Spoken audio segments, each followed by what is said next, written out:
Hi hello ನಮಸ್ತೆ ಎಲ್ಲರಿಗೂ inform media ಜಗತ್ತು ಚಾನಲಿನ ಮತ್ತೊಂದು ವಿಡಿಯೋಗೆ ಸ್ವಾಗತ ಸುಸ್ವಾಗತ.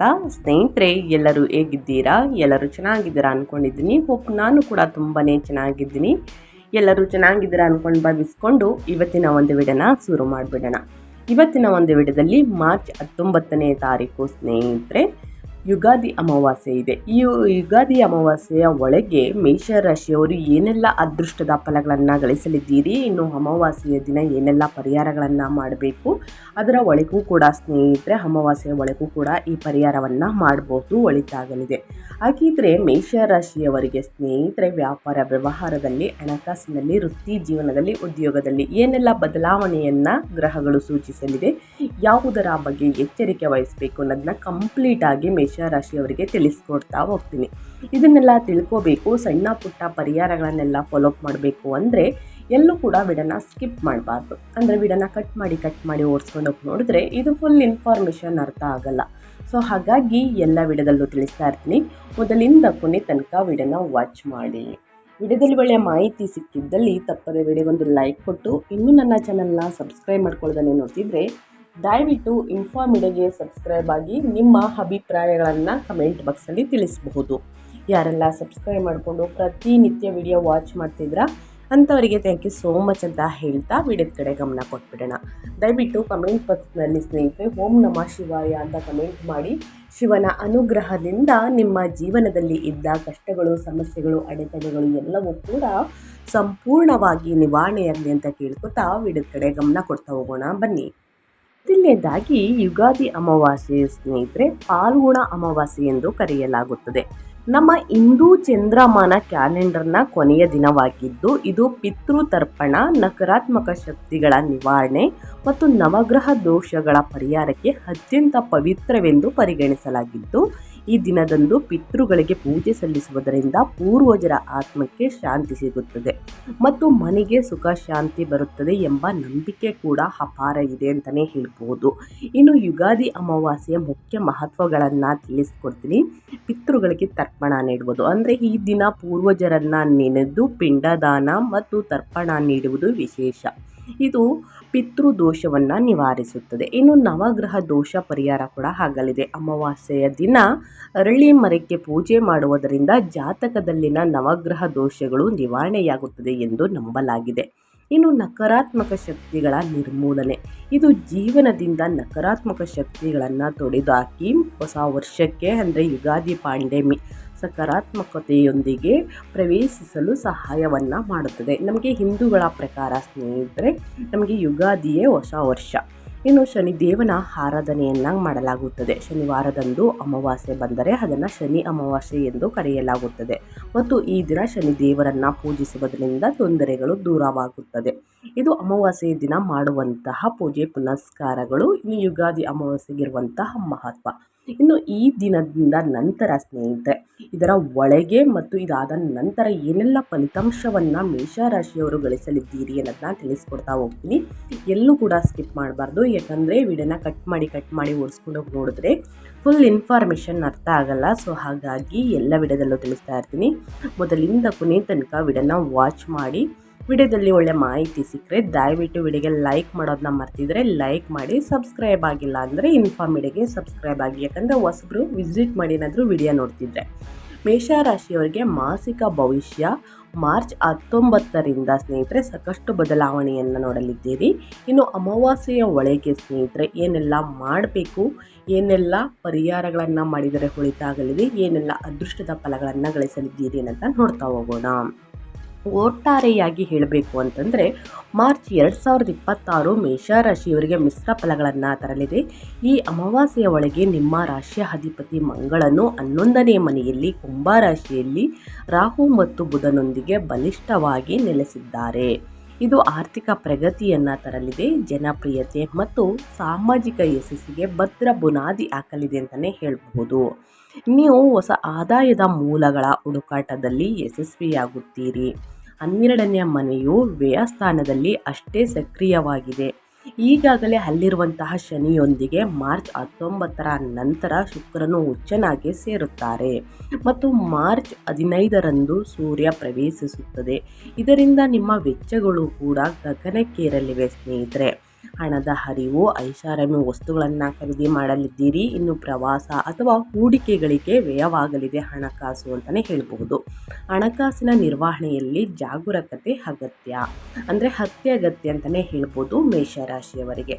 ಯಾಕಂದರೆ ಪ್ರಮುಖ ಗ್ರಹಗಳ ಸಂಚಾರದಿಂದ ಸಾಕಷ್ಟು ಬದಲಾವಣೆಯನ್ನು ನೋಡಲಿದ್ದೀರಿ. ನಿಮ್ಮ ರಾಶಿಯ ಅಧಿಪತಿಯಾಗಿರುವಂತಹ ಮಂಗಳ 11ನೇ ಮನೆಯಲ್ಲಿ ಕುಂಭದಲ್ಲಿ ಸಂಚಾರವನ್ನು ಮಾಡಲಿದೆ. ಸಾಮಾಜಿಕ ಸವಾಲು ಮತ್ತು ಆಕಸ್ಮಿಕ ಲಾಭ ಮಹತ್ವಾಕಾಂಕ್ಷೆ ಹೆಚ್ಚಿಸಲಿದೆ ಅಂತಲೇ ಹೇಳಬಹುದು. ಇನ್ನು ಶುಕ್ರ 12ನೇ ಮನೆಯಲ್ಲಿ ಉಚ್ಚ ಸ್ಥಿತಿಯಲ್ಲಿ ಸಂಚಾರವನ್ನು ಮಾಡಲಿದೆ. ಇದು ಐಷಾರಾಮಿ ವೆಚ್ಚ, ಆನ್ಲೈನ್ ಶಾಪಿಂಗ್, ವಿದೇಶ ಪ್ರವಾಸ ಅಥವಾ ಪ್ರೇಮ ಸುಖ ಅಂತಲೇ ಹೇಳಬಹುದು. ಇನ್ನು ರಾಹು 11ನೇ ಮನೆಯಲ್ಲಿ ಕುಂಭದಲ್ಲಿ ನಿರೀಕ್ಷಿತವಲ್ಲದ ಧನ ಲಾಭ ಮತ್ತು ತೀವ್ರ ಆಸೆಗಳು ಹೆಚ್ಚಾಗಲಿದೆ. ಇನ್ನು ಶನಿ ಸ್ನೇಹಿತರೆ, ಇದು ಶನಿ ಪರಿಹಾರ ಅಂತ ಒಂದಷ್ಟು ತಿಳಿಸ್ಕೊಡ್ತೀನಿ, ಕೊನೆಯಲ್ಲಿ ಮಾಡಿ. ಅಮಾವಾಸ್ಯೆ ದಿನ ಹೊಳಿತಾಗಲಿದೆ. ಯಾಕಂದರೆ ಪಿತೃ ತರ್ಪಣವನ್ನು ನೀಡಬೇಕಾದ್ರೆ ಶನಿ ಪರಿಹಾರವನ್ನು ಮಾಡಬೇಕಾಗುತ್ತದೆ ಸ್ನೇಹಿತರೆ. ಇದನ್ನು ಮಾಡುವುದರಿಂದ ಕಷ್ಟಗಳು, ಸಮಸ್ಯೆಗಳು ಕ್ರಮೇಣವಾಗಿ ಕಡಿಮೆಯಾಗಲಿದೆ. ಶನಿ 12ನೇ ಮನೆಯಲ್ಲಿ ಮೀನದಲ್ಲಿ ಸಂಚಾರವನ್ನು ಮಾಡಲಿದೆ. ಇದು ಮೇಷರಾಶಿಯವರಿಗೆ ಯಾವ ರೀತಿ ಪ್ರಭಾವವನ್ನು ಬೀರಲಿದೆ ಅಂದರೆ ವೆಚ್ಚಗಳು ಮತ್ತು ಆಧ್ಯಾತ್ಮಿಕ ಒಲವು ಹೆಚ್ಚಾಗಲಿದೆ. ಇನ್ನು ಸೂರ್ಯ 11ನೇ ಮನೆಯಿಂದ 12ನೇ ಮನೆಗೆ ಸ್ಥಳಾಂತರಗೊಂಡು ಮಾರ್ಚ್ 15ರಿಂದ ಸಂಚಾರವನ್ನು ಮಾಡಲಿದೆ. ಗೌರವ ಪ್ರಾಪ್ತಿ ನಂತರ ಆರೋಗ್ಯ, ಕಣ್ಣಿನ ಸಮಸ್ಯೆ ಉಂಟಾಗಲಿದೆ ಅಂತಲೇ ಹೇಳಬಹುದು. ಸಾಕಷ್ಟು ಜನರು ಕೇಳ್ತಾನೆ ಇರ್ತೀರಾ, ಮೇಷರಾಶಿಯ ವಿದ್ಯಾರ್ಥಿಗಳು ಮಾರ್ಚ್ ತಿಂಗಳಿನಲ್ಲಿ ಏನೆಲ್ಲ ಫಲಿತಾಂಶವನ್ನು ಗಳಿಸಲಿದ್ದೀರಿ, ಮೊದಲನೇದಾಗಿ ವಿದ್ಯಾರ್ಥಿಗಳ ಬಗ್ಗೆ ತಿಳಿಸ್ಕೊಡಿ, ನಂತರ ಬೇರೆ ತಿಳಿಸ್ಕೊಡಿ ಅಂತ ಕೇಳ್ತಿರ್ತೀರ. ಸೊ ಹಾಗಾಗಿ ಸ್ನೇಹಿತರೆ, ನಿಮ್ಮ ಮೇರೆಗೆ ವಿದ್ಯಾರ್ಥಿಗಳ ಬಗ್ಗೆ ತಿಳಿಸ್ಕೊಡ್ತೀನಿ. ಯುಗಾದಿ ಅಮಾವಾಸ್ಯೆ ಅನ್ನೋದು ಸ್ನೇಹಿತರೆ ಎಲ್ಲರಿಗೂ ಒಂದು ಪ್ರಭಾವವನ್ನು ಬೀರಲಿದೆ ಗ್ರಹಗಳ ಸಂಚಾರದಿಂದ. ಅದರಲ್ಲಿ ವಿದ್ಯಾರ್ಥಿಗಳಿಗೆ ಈ ತಿಂಗಳು ಮಿಶ್ರ ಫಲ ಇರಲಿದೆ ಅಂತಲೇ ಹೇಳ್ಬೋದು. ತಾಂತ್ರಿಕ ಕ್ಷೇತ್ರ, ಎಂಜಿನಿಯರಿಂಗ್ ಅಥವಾ ಸಂಶೋಧನಾ ವಿದ್ಯಾರ್ಥಿಗಳು ಅದ್ಭುತ ಸಾಧನೆಯನ್ನು ಮಾಡಲಿದ್ದಾರೆ. ಸ್ಪರ್ಧಾತ್ಮಕ ಮನೋಭಾವ ಹೆಚ್ಚಿರಲಿದೆ. ಆದರೆ ಸಾಮಾನ್ಯ ಪದವಿ ವಿದ್ಯಾರ್ಥಿಗಳಿಗೆ ಏಕಾಗ್ರತೆಯ ಕೊರತೆ ಎದುರಾಗಬಹುದು. ಮನಸ್ಸು ಓದಿನ ಬದಲು ಮನೋರಂಜನೆಯತ್ತ ವಾಲಬಹುದು, ಅಂದರೆ ಮನೋರಂಜನೆ ಕಡೆ ಗಮನ ಹೋಗಬಹುದು. ಒಂದು ವೇಳೆ ನೀವು ಉನ್ನತ ವ್ಯಾಸಂಗಕ್ಕಾಗಿ ವಿದೇಶಕ್ಕೆ ಹೋಗಲು ಯೋಚಿಸುತ್ತಿದ್ದರೆ ಅಮಾವಾಸ್ಯೆಯ ನಂತರ ವೀಸಾ ಅಥವಾ ಪ್ರವಾಸಾತಿ ಪ್ರಕ್ರಿಯೆಗಳಿಗೆ ಅತ್ಯಂತ ಶುಭ ಕಾಲವಾಗಿದೆ ಅಂತಲೇ ಹೇಳ್ಬೋದು. ಸೊ ಹಾಗಾಗಿ ಮಾರ್ಚ್ 19ರ ನಂತರ ಸ್ನೇಹಿತರೆ ಹೋಗುವುದು ಉತ್ತಮ. ಇನ್ನು ಅದೇ ರೀತಿ ಶಾಲಾ ವಿದ್ಯಾರ್ಥಿಗಳಿಗೆ ಏಕಾಗ್ರತೆ ಕಡಿಮೆಯಾಗಿದ್ದಲ್ಲಿ ಒಂದು ವೇಳಾಪಟ್ಟಿಯನ್ನು ರಚಿಸಿ ಲೈಬ್ರರಿ, ಗ್ರಂಥಾಲಯಗಳಲ್ಲಿ ಸ್ನೇಹಿತರೆ ಶಾಂತವಾಗಿರುವಂತಹ ಸ್ಥಳದಲ್ಲಿ ಕೂತು ಅಧ್ಯಯನವನ್ನು ಮಾಡಿದರೆ ಮನಸ್ಸಿಗೆ ಹಿತ ಅಂತಲೇ ಹೇಳಬಹುದು. ಮನಸ್ಸಿಗೆ ಹಿಡಿಯಲಿದೆ, ತಲೆಗೆ ಕೂಡ ಹಿಡಿಯಲಿದೆ ಸ್ನೇಹಿತರೆ. ಭಯ, ಆತಂಕವೆಲ್ಲವೂ ಇದ್ದರೆ ದಯವಿಟ್ಟು ವಿದ್ಯಾರ್ಥಿಗಳು ಹನುಮಾನ್ ಚಾಲಿಸವನ್ನು ಪಠಿಸುವುದರಿಂದ ಭಯ, ಆತಂಕ, ಗೊಂದಲ ಏನೇ ಇದ್ದರೂ ಕೂಡ ನಿವಾರಣೆಯಾಗಲಿದೆ. ಇನ್ನು ಪರೀಕ್ಷೆಯ ಕೊಠಡಿಯಲ್ಲಿ ನೀವು ಬರೆಯುವಂತಹ ಉತ್ತರವನ್ನು 2-3 ಬಾರಿ ಪರಿಶೀಲಿಸಿ ನಂತರವೇ ಬರುವುದು, ಕೊಠಡಿಯನ್ನು ಬಿಡುವುದು ಉತ್ತಮ. ಗೊಂದಲದಿಂದ, ಭಯದಿಂದ, ಆತಂಕದಿಂದ ತಪ್ಪು ಬರೆಯುವಂತಹ ಚಾನ್ಸಸ್ ಹೆಚ್ಚಿದೆ. ಸೊ ಹಾಗಾಗಿ ಸ್ನೇಹಿತರೆ 1 ಅಥವಾ 2-3 ಬಾರಿ ಪರಿಶೀಲಿಸಿ. ಓಕೆ, ಇನ್ನು ಮುಂದಿನದಾಗಿ ಹೇಳೋದಾದರೆ ನಿಮ್ಮ ಫ್ಯಾಮಿಲಿ ಬಗ್ಗೆ, ಕುಟುಂಬ ಮತ್ತು ಸಂಬಂಧಗಳ ಬಗ್ಗೆ ಹೇಳೋದಾದರೆ ಮೇಷರಾಶಿಯವರು ಏನೆಲ್ಲ ಫಲಿತಾಂಶವನ್ನು ನೋಡಲಿದ್ದೀರಿ ಅಂದರೆ ಮಾರ್ಚ್ 19ನೇ ತಾರೀಕು ಯುಗಾದಿ ಅಮಾವಾಸ್ಯೆ ಇದೆ ಸ್ನೇಹಿತರೆ. ಸಂಬಂಧಗಳಲ್ಲಿ ಈ ತಿಂಗಳು ಆಸಕ್ತಿದಾಯಕ ತಿರುವುಗಳು ಕಂಡುಬರುತ್ತವೆ. 12ನೇ ಮನೆಯ ಹುಚ್ಚ ಶುಕ್ರನು ದಾಂಪತ್ಯ ಸುಖ ಮತ್ತು ಪ್ರೇಮ ಜೀವನಕ್ಕೆ ಪೂರಕವಾಗಿದ್ದಾನೆ. ವಿವಾಹಿತರು ಸಂಗಾತಿಯೊಂದಿಗೆ ಸುಂದರ ಪ್ರವಾಸ ಅಥವಾ ಏಕಾಂತದಲ್ಲಿ ಕಾಲ ಕಳೆಯಲು ಇದು ಸಕಾಲ ಅಂತಲೇ ಹೇಳಬಹುದು. ಆದರೆ 11ನೇ ಮನೆಯ ಮಂಗಳ ಮತ್ತು ರಾಹುವಿನ ಪ್ರಭಾವದಿಂದ ಹಿರಿಯ ಒಡ ಹುಟ್ಟಿದವರು ಅಥವಾ ಸ್ನೇಹಿತರೊಂದಿಗೆ ಸಣ್ಣ ಪುಟ್ಟ ಜಗಳಗಳು ಸಂಭವಿಸಬಹುದು. ನಿಮ್ಮ ಸಾಮಾಜಿಕ ವಲಯವು ನಿಮ್ಮ ಮೇಲೆ ಹೆಚ್ಚು ಒತ್ತಡ ಹೇರುತ್ತಿದೆ ಎಂದು ನಿಮಗೆ ಅನಿಸಬಹುದು. ಮಕ್ಕಳ ವಿಷಯದಲ್ಲಿ ಸಣ್ಣ ಪುಟ್ಟ ಚಿಂತೆ ಇರಬಹುದು. ಕುಟುಂಬ ಸದಸ್ಯರೊಂದಿಗೆ ಮಾತನಾಡುವಾಗ ಆದಷ್ಟು ತಾಳ್ಮೆಯಿಂದ ಇರುವುದು ಒಳಿತು. ಯಾಕಂದರೆ ಸ್ನೇಹಿತರೆ ಸಣ್ಣ ಪುಟ್ಟ ಜಗಳವೇ ದೊಡ್ಡ ಮನಸ್ತಾಪಗಳು ಉಂಟಾಗಬಹುದು. ಸಣ್ಣ ಪುಟ್ಟ ವಾದ ವಿವಾದಗಳಿಂದನೇ ದೊಡ್ಡ ಜಗಳವಾಗ್ಬೋದು. ಸೊ ಹಾಗಾಗಿ ಆದಷ್ಟು ಕೂತು ಮಾತನಾಡಿ ಬಗೆಹರಿಸ್ಕೊಳ್ಳಿ, ಒಳಿತಾಗಲಿದೆ. ಇನ್ನು ಅದೇ ರೀತಿ ನಿಮ್ಮ ಹೆಲ್ತ್ ಬಗ್ಗೆ ಹೇಳೋದಾದರೆ, ನಿಮ್ಮ ಆರೋಗ್ಯದಲ್ಲಿ ಏನೆಲ್ಲ ಬದಲಾವಣೆಯನ್ನು ಗ್ರಹಗಳು ಸೂಚಿಸಲಿವೆ, ಯಾವುದರ ಬಗ್ಗೆ ಎಚ್ಚರಿಕೆ ವಹಿಸಬೇಕು ಅನ್ನೋದನ್ನ ನೋಡ್ತಾ ಹೋಗೋಣ.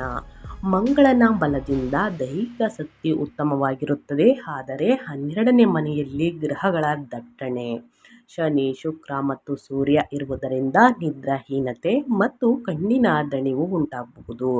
ವಿಶೇಷವಾಗಿ ಎಡಗಣ್ಣಿನ ಬಗ್ಗೆ ಜಾಗೃತಿ ಇರಲಿ. ಮಂಗಳ ರಾಹು ಸಂಯೋಜನೆಯು ಮಾನಸಿಕ ಒತ್ತಡ ಅಥವಾ ರಕ್ತದೊತ್ತಡದ ಏರುಪೇರಿಗೆ ಕಾರಣವಾಗಬಹುದು. 12ನೇ ಮನೆಯು ಪಾದಗಳನ್ನು ಸೂಚಿಸುವುದರಿಂದ ಓಡಾಡುವಾಗ ಸಣ್ಣ ಪುಟ್ಟ ಗಾಯಗಳಾಗದಂತೆ ನೋಡಿಕೊಳ್ಳಿ. ಮಲಗುವ ಮುನ್ನ ಧ್ಯಾನ ಮಾಡುವುದು ಮನಸ್ಸನ್ನು ಶಾಂತವಾಗಿಡಲು ಸಹಾಯವನ್ನು ಮಾಡುತ್ತದೆ. ಅದೇ ರೀತಿ ಸ್ನೇಹಿತರೆ, ಕಣ್ಣಿನ ಸಮಸ್ಯೆ ಇದ್ದರೆ ಆದಷ್ಟು ಲ್ಯಾಪ್ಟಾಪ್, ಮೊಬೈಲ್, ಟಿವಿಯನ್ನು ಅತಿ ಹೆಚ್ಚಾಗಿ ಯೂಸ್ ಮಾಡುವವರು ಕಡಿಮೆ ಮಾಡಿ. ಹಸಿರು ಕ್ಯಾರೆಟನ್ನು ಮತ್ತು ಕರಿಬೇವು ಎಲೆಯನ್ನು ತೊಳೆದು ತಿನ್ನುವುದರಿಂದ ಖಾಲಿ ಹೊಟ್ಟೆಯಲ್ಲಿ ಸ್ನೇಹಿತರೆ ಕಣ್ಣಿನ ಸಮಸ್ಯೆ ಕ್ರಮೇಣವಾಗಿ ಕಡಿಮೆಯಾಗಲಿದೆ ಅಂತಲೇ ಹೇಳಬಹುದು. ಇನ್ನು ವಾಹನವನ್ನು ಚಾಲನೆ ಮಾಡಬೇಕಾದ್ರೆ ತಡರಾತ್ರಿಯಲ್ಲಿ ವಾಹನವನ್ನು ಚಾಲನೆ ಮಾಡುವುದಕ್ಕೆ ಹೋಗಬೇಡಿ. ಸಣ್ಣ ಪುಟ್ಟ ಅಪಘಾತಗಳನ್ನು ಗ್ರಹಗಳು ಸೂಚಿಸುತ್ತಿದೆ. ಇನ್ನು ಅಮಾವಾಸ್ಯೆ ಹುಣ್ಣಿಮೆ ರಾತ್ರಿಯಲ್ಲಿ ಸ್ನೇಹಿತರೆ ತಡರಾತ್ರಿಯಲ್ಲಿ ವಾಹನವನ್ನು ಅತಿ ವೇಗವಾಗಿ ಚಾಲನೆ ಮಾಡುವುದಕ್ಕೆ ಹೋಗಬೇಡಿ. ಅನಿವಾರ್ಯ ಇದ್ದರೆ ಮಾತ್ರ ಸ್ನೇಹಿತರೆ ವಾಹನವನ್ನು ಚಲಾಯಿಸುವುದು ಬಹಳ ಮುಖ್ಯವಾಗುತ್ತದೆ. ಇಲ್ಲಾಂದರೆ ಸುಮ್ಮನೆ ಇರುವುದು ಉತ್ತಮ. ಪಾದಗಳನ್ನು ಸೂಚಿಸುವುದರಿಂದ 12ನೇ ಮನೆಯು ಓಡಾಡುವಾಗ, ಮೆಟ್ಟಲನ್ನು ಹತ್ತುವಾಗ ಸಣ್ಣ ಪುಟ್ಟ ಗಾಯ ಅಥವಾ ಜಾರುವಂತಹ ಚಾನ್ಸಸ್ ಅತಿ ಹೆಚ್ಚಾಗಿದೆ. ಸೊ ಹಾಗಾಗಿ ಜೋಪಾನ ಅಂತಲೇ ಹೇಳಬಹುದು. ಎಚ್ಚರಿಕೆಯಿಂದ ಇರಿ. ಮಂಗಳ ರಾಹು ಸಂಯೋಜನೆಯು ಮಾನಸಿಕ ಒತ್ತಡ, ರಕ್ತದೊತ್ತಡದ ಏರುಪೇರಿಗೆ ಕಾರಣವಾಗಬಹುದು. ಸ್ನೇಹಿತರೆ, ಯಾವುದರ ಬಗ್ಗೆ ನಿಮ್ಮ ಹೆಲ್ತ್ ಬಗ್ಗೆ ಎಚ್ಚರಿಕೆ ವಹಿಸಿ ಅಂತ ತಿಳಿಸಿರ್ತೀನಿ. ಆ ವಿಚಾರದ ಬಗ್ಗೆ ಎಚ್ಚರಿಕೆ ವಹಿಸುವುದು ನಿಮಗೆ ಬಿಟ್ಟಿದ್ದು ಸ್ನೇಹಿತರೆ. ಇನ್ನು ಅದೇ ರೀತಿ ಹಣಕಾಸಿನ ಬಗ್ಗೆ ಹೇಳೋದಾದರೆ, ಏನೆಲ್ಲ ಬದಲಾವಣೆಯನ್ನು ನೋಡಲಿದ್ದೀರಿ, ಯಾವುದರ ಬಗ್ಗೆ ಮುನ್ನೆಚ್ಚರಿಕೆಗಳನ್ನು ತೆಗೆದುಕೊಳ್ಬೇಕು ಮೇಷರಾಶಿಯವರು ಅಂದರೆ, ಯುಗಾದಿ ಅಮಾವಾಸ್ಯೆ ಸ್ನೇಹಿತರೆ, ಶನಿ ಅಮಾವಾಸ್ಯೆ, ಪಾಲ್ಗುಣ ಅಮಾವಾಸ್ಯೆ ಎಂದು ಕರೆಯಲಾಗುತ್ತದೆ. ಇನ್ನು ವರ್ಷದ ಕೊನೆಯ ಅಮಾವಾಸ್ಯೆ ಎಂದು ಕರೆಯಲಾಗುತ್ತದೆ ನಮ್ಮ ಹಿಂದೂಗಳ ಪ್ರಕಾರ. ಹಣಕಾಸಿನ ದೃಷ್ಟಿಯಿಂದ ಇದು ಭರ್ಜರಿ ಲಾಭದ ತಿಂಗಳು ಅಂತಲೇ ಹೇಳ್ಬೋದು ಮೇಷರಾಶಿಯವರಿಗೆ ಹಣಕಾಸಿನ ವಿಚಾರದಲ್ಲಿ ಈ ತಿಂಗಳು. ಯಾಕಂದರೆ 11ನೇ ಮನೆಯಲ್ಲಿ ಮಂಗಳ ಮತ್ತು ರಾಹು ಸಂಯೋಜನೆಯು ಧನಯೋಗವನ್ನು ಸೃಷ್ಟಿಸುತ್ತಿದ್ದು, ಹಳೆಯ ಹೂಡಿಕೆ ಅಥವಾ ತಾಂತ್ರಿಕ ವ್ಯಾಪಾರದಿಂದ ಆಕಸ್ಮಿಕವಾಗಿ ಹಣ ಬರಲಿದೆ. ಗುರುಗ್ರಹದ ಶುಭ ದೃಷ್ಟಿಯು ಆದಾಯದ ಹರಿವನ್ನು ಹೆಚ್ಚಿಸಲಿದೆ.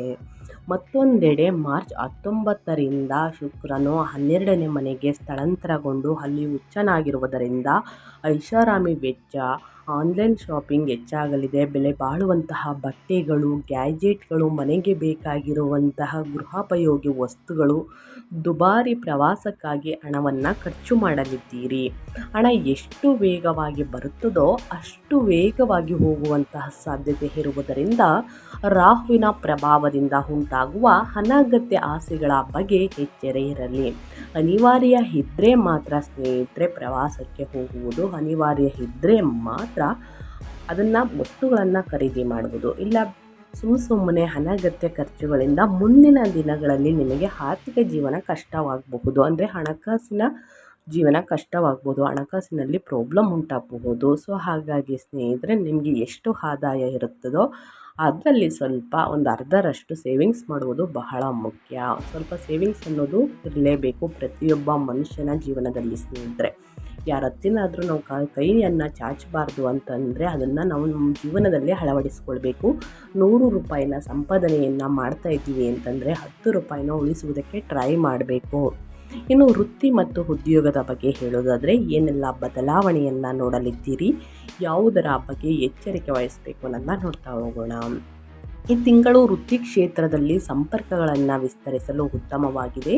ನಿಮ್ಮ ರಾಶಿಯ ಅಧಿಪತಿ ಮಂಗಳನು ಲಾಭದ ಸ್ಥಾನದಲ್ಲಿ ಇರುವುದರಿಂದ ಆತ್ಮವಿಶ್ವಾಸ ಹೆಚ್ಚಾಗಿರಲಿದೆ. ಗುರಿ ತಲುಪಲು ನೀವು ತೋರುವಂತಹ ಆಕ್ರಮಣಕಾರಿ ಶೈಲಿಯು ಯಶಸ್ಸನ್ನು ನೀಡಲಿದೆ. ಉದ್ಯಮಿಗಳಿಗೆ ವಿಶೇಷವಾಗಿ ಡಿಜಿಟಲ್ ಪ್ಲಾಟ್ಫಾರ್ಮ್ ಅಥವಾ ತಾಂತ್ರಿಕ ಕ್ಷೇತ್ರಗಳಲ್ಲಿ ಹೊಸ ಲಾಭದ ಹಾದಿಗಳು ತೆರೆಯಲಿವೆ ಅಂತಲೇ ಹೇಳ್ಬೋದು. ಆದರೆ ಮಾರ್ಚ್ 15ರ ನಂತರ ಸೂರ್ಯನು 12ನೇ ಮನೆಗೆ ಪ್ರವೇಶಿಸಿದಾಗ ಸ್ವಲ್ಪ ಜಾಗರೂಕರಾಗಿ ಎಚ್ಚರಿಕೆಯ ಅಗತ್ಯ. ಕೆಲಸದ ಸ್ಥಳದಲ್ಲಿ ಗುಪ್ತ ಶತ್ರುಗಳು ತೊಂದರೆ ನೀಡಬಹುದು ಅಥವಾ ಅಧಿಕೃತ ಜವಾಬ್ದಾರಿಗಳಿಂದ ಸುಸ್ತಾಗಬಹುದು. ಸರ್ಕಾರಿ ಕೆಲಸಗಳು ಅಥವಾ ತೆರಿಗೆ ಸಂಬಂಧಿತ ವಿಷಯಗಳಲ್ಲಿ ಪಾರದರ್ಶಕತೆ ಕಾಪಾಡಿಕೊಳ್ಳಿ. ಸಹಕಾರವೇ ಈ ತಿಂಗಳು ಯಶಸ್ಸಿನ ಸೂತ್ರ ಅಂತಲೇ ಹೇಳಬಹುದು.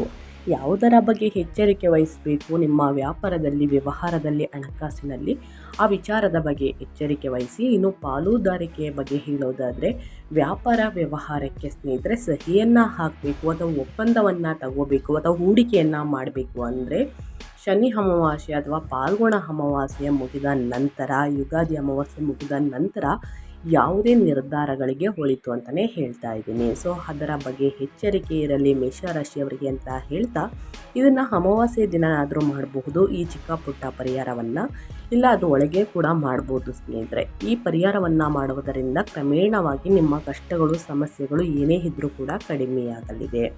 ಮೇಷರಾಶಿಯವರು ಈ ತಿಂಗಳಲ್ಲಿ ಅನುಸರಿಸಬೇಕಾದ ಪರಿಹಾರದ ಕ್ರಮಗಳನ್ನು ತಿಳಿಸೋದಾದರೆ, ಮಂಗಳ ಮತ್ತು ರಾಹು ತೀವ್ರತೆ ಮತ್ತು 12ನೇ ಮನೆಯ ಖರ್ಚುಗಳನ್ನು ನಿಯಂತ್ರಿಸಲು ನಾನು ಹೇಳುವಂತಹ ಜ್ಯೋತಿಷ್ಯ ಪರಿಹಾರಗಳನ್ನು ಫಾಲೋ ಮಾಡೋದರಿಂದ ನಿಮ್ಮ ಸಮಸ್ಯೆಗಳು ಕ್ರಮೇಣವಾಗಿ ಕಡಿಮೆಯಾಗಲಿದೆ. ಸೂರ್ಯ ಆರಾಧನೆ. ಪ್ರತಿದಿನ ಸೂರ್ಯೋದಯದ ಸಮಯದಲ್ಲಿ ಸೂರ್ಯನಿಗೆ ನೀರನ್ನು ಅರ್ಪಿಸಿ. ನೀರಿಗೆ ಸ್ವಲ್ಪ ಬೆಲ್ಲವನ್ನು ಮಿಶ್ರಣ ಮಾಡಿ ಅಂದರೆ ಸೇರಿಸಿ ಅಗ್ರವನ್ನು ನೀಡುವುದು ಶುಭ. ಅಥವಾ ಬೆಲ್ಲ ಇಲ್ಲ ಅಂದರೆ ಕುಂಕುಮವನ್ನು ಮಿಶ್ರಣ ಮಾಡ್ಬೋದು. ಆದಿತ್ಯ ಹೃದಯ ಸ್ತೋತ್ರವನ್ನು ಹೇಳುತ್ತಾ 11 ಬಾರಿ ಸೂರ್ಯದೇವರಿಗೆ ಆರಾಧನೆ ಮಾಡಿ ಒಳಿತಾಗಲಿದೆ. ಇನ್ನು ದಾನ ಧರ್ಮವನ್ನು ಮಾಡಿ ಸ್ನೇಹಿತರೆ. ಶನಿವಾರದಂದು ಬಡವರಿಗೆ, ನಿರ್ಗತಿಕರಿಗೆ ಅಥವಾ 12ನೇ ಮನೆ ಸಕ್ರಿಯವಾಗಿರುವುದರಿಂದ ಸ್ವಯಂ ಪ್ರೇರಿತರಿಗೆ ದಾನ ಮಾಡುವುದು ಆರ್ಥಿಕ ನಷ್ಟವನ್ನು ತಪ್ಪಿಸುತ್ತದೆ, ಹಣಕಾಸಿನ ಸಮಸ್ಯೆಗಳನ್ನು ತಪ್ಪಿಸುತ್ತದೆ. ಶುಕ್ರವಾರದಂದು ಬಡವರಿಗೆ ಬಟ್ಟೆ ದಾನ, ಅನ್ನದಾನ ಮಾಡಿ ಒಳಿತಾಗಲಿದೆ. ಇನ್ನು ನಿದ್ರೆಗೆ ಪರಿಹಾರ ಬಂದು, ನಿದ್ರೆಯ ಸಮಸ್ಯೆ ಇದ್ದರೆ ಮಲಗುವ ಮುನ್ನ ಪಾದಗಳನ್ನು ತಣ್ಣೀರಿನಿಂದ ತೊಳೆದುಕೊಳ್ಳಿ ಅಥವಾ ನಿಮ್ಮ ದಿಂಬಿನ ಕೆಳಗೆ ಸ್ವಲ್ಪ ಸೋಂಪು ಕಾಳುಗಳನ್ನು ಇಟ್ಕೊಳ್ಳಿ ಸ್ನೇಹಿತರೆ, ಒಳಿತಾಗಲಿದೆ. ಅದಷ್ಟು ಕೇಳಿದ್ದೀರಾ, ಇದು ಸ್ವೀಟ್ ಸೋಂಪು ಕಾಳು ಇಡಬೇಕಾ ಅಥವಾ ಗ್ರೀನ್ ಸೋಂಪು ಕಾಳು ಇಡಬೇಕಾ ಅಂತ. ಗ್ರೀನ್ ಸೋಂಪು ಕಾಳು ಇರುತ್ತಲ್ಲ ಸ್ನೇಹಿತರೆ, ಅದನ್ನು ತಿಂತಾರೆ. ಅದನ್ನು ಕೂಡ ಸ್ವಲ್ಪ ನಿಮ್ಮ ದಿಂಬಿನ ಕೆಳಗಡೆ ಬಟ್ಟೆ ಎಲ್ಲಾದರೂ ಕಟ್ಟಿಡ್ಬೋದು, ಇಲ್ಲ ಹಾಗೆ ಕೂಡ ಇಡಬಹುದು. ಇನ್ನು ದೇವಸ್ಥಾನಕ್ಕೆ ಭೇಟಿ ನೀಡಿ. ಮಂಗಳವಾರದಂದು ಶಿವನ ಅಥವಾ ಹನುಮಂತನ ದೇವಸ್ಥಾನಕ್ಕೆ ಭೇಟಿ ನೀಡಿ ಅಲ್ಲಿ ಕುಂತಿರುವಂತಹ ಭಿಕ್ಷುಕರಿಗೆ ಸ್ನೇಹಿತರೆ ನಿಮ್ಮ ಕೈಯಲ್ಲಾದಷ್ಟು 1 ರೂಪಾಯಿ ಆಗಲಿ ಮನಸ್ಸಿನಿಂದ ನಿಮ್ಮ ಮನಸ್ಸಿನಲ್ಲಿ ಏನಾದರೂ ಸಂಕಲ್ಪವನ್ನು ಮಾಡಿಕೊಂಡು ಉಂಡಿಗೆ ಹಾಕುವುದು ಅಥವಾ ಬಡವರಿಗೆ, ನಿರ್ಗತಿಕರಿಗೆ ಹಣ್ಣು ಹಂಪಲುಗಳನ್ನು ವಿತರಿಸುವುದು, ಹಣ ಸಹಾಯವನ್ನು ಮಾಡುವುದು, ವಿಕಲಚೇತನರಿಗೆ ಹಣ ಸಹಾಯವನ್ನು ಮಾಡುವುದು ಬಹಳ ಮುಖ್ಯವಾಗುತ್ತದೆ. ಈ ರೀತಿ ಸಣ್ಣ ಪುಟ್ಟ ಪರಿಹಾರಗಳನ್ನು ಪ್ರತಿಯೊಬ್ಬರು ಮಾಡಿ ಅಂತ ಹೇಳ್ತಾ ಮೇಷರಾಶಿಯವರಿಗೆ ನಾನು ವಿಡಿಯೋನ ಎಂಡ್ ಮಾಡ್ತಾ ಇದ್ದೀನಿ. ದಯವಿಟ್ಟು ಇವತ್ತಿನ ಒಂದು ವಿಡಿಯೋದಲ್ಲಿ ಒಳ್ಳೆಯ ಮಾಹಿತಿ ಸಿಕ್ಕಿದ್ದಲ್ಲಿ, ಈ ವಿಡಿಯೋ ಯೂಸ್ಫುಲ್ ಅನಿಸಿದ್ದಲ್ಲಿ ವಿಡಿಯೋಗೆ ಇನ್ನೂ ಲೈಕ್ ಮಾಡ್ದೇ ನೋಡ್ತಿದ್ರೆ ಲೈಕ್ ಮಾಡಿ. ಈ ವಿಡಿಯೋ ಯೂಸ್ಫುಲ್ ಅನಿಸಿದ್ದಲ್ಲಿ ದಯವಿಟ್ಟು ಇದೇ ರೀತಿ ಕಂಟೆಂಟ್ಗೋಸ್ಕರ ಸ್ನೇಹಿತರೆ ನನ್ನ ಚಾನಲ್ನ ಸಬ್ಸ್ಕ್ರೈಬ್ ಆಗಿಲ್ಲ ಅಂತಂದರೆ ಇನ್ಫಾರ್ಮೇಡಿಗೆ ಸಬ್ಸ್ಕ್ರೈಬ್ ಆಗಿ ನಿಮ್ಮ ಅಭಿಪ್ರಾಯವನ್ನು ತಿಳಿಸುತ್ತಾ ಕಮೆಂಟ್ ಬಾಕ್ಸಲ್ಲಿ ಓಂ ಶಂ ಶನೇಶ್ವರಾಯ ನಮಃ ಅಂತ ಕಮೆಂಟ್ ಮಾಡಿ. ಶನಿದೇವರ ಅನುಗ್ರಹದಿಂದ ಇದ್ದ ಕಷ್ಟಗಳು, ಸಮಸ್ಯೆಗಳು ಎಲ್ಲವೂ ಕೂಡ ಸಂಪೂರ್ಣವಾಗಿ ನಿವಾರಣೆಯಾಗಲಿ ಅಂತ ಹೇಳ್ತಾ ಮತ್ತೊಂದು ವಿಡಿಯೋ ಜೊತೆ ಮತ್ತೊಂದು ಹೊಸ ಅಪ್ಡೇಟಲ್ಲಿ, ಹೊಸ ಭವಿಷ್ಯದಲ್ಲಿ ಸಿಗ್ತೀನಿ. Thank you for watching.